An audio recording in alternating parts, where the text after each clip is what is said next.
Le permis à points pourrait connaître d'autres changements en temps et lieu. Une affirmation de Ben Bontipili, conseiller en matière de sécurité routière au bureau du Premier ministre cet après-midi. Il participait au lancement officiel du Speed Camera Enforcement System au siège de la Traffic Management and Road Safety Unit à Port-Louis. Selon Ben Bontipili, il ne serait pas question d'enlever les pénalités, mais bien au contraire d'en ajouter. Ses explications au micro de Shanmuga Lagapen. Dans tout pays, quand il introduit le système permis à points, il commençait graduellement avec un certain nombre d'offenses qui n'attraient directement à la sécurité routière, à la vie des personnes. Mais quand on dit pour une modification, oui, pour une modification, pour améliorer le système-là, peut-être pour ajouter d'autres offenses qui n'attraient à la sécurité routière. Tirer, moi un peu sceptique pour tirer, mais pour ajouter mon pensée dans l'avenir, nous sommes capables d'ajouter. Et à cette même fonction est également présent le DCP Rachid Beacon de la Traffic Branch.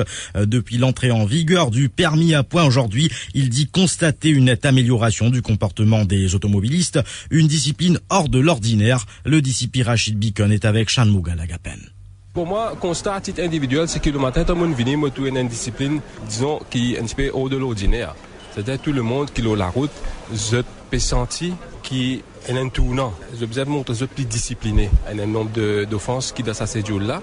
Alors par rapport à ça, on peut trouver qu'il y a beaucoup, ou bien la grosse majorité d'automobilistes vraiment disciplinés.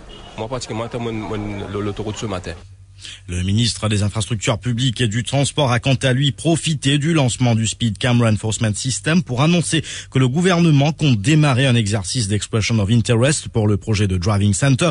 Ce dossier était sur la table du Conseil des ministres ce matin. Anil Béchou annonce également que la reprise des activités des centres de vérification par les compagnies SGS Mauritius, Eastern Stone Crusher et AutoCheck Limited est prévue pour décembre. Il donne plus de détails au micro de Shanmuga Lagapen. Aujourd'hui, les questions des principes a été acceptées et là, nous parlons de l'avant avec expression of interest. Il va prendre un petit peu de temps parce qu'après ça, nous prenons les request for proposal, tout ça là. Mais sous contracter un contrat, dans l'espace 18 mois, il peut commencer opérationnel. Ça m'a dit les autres.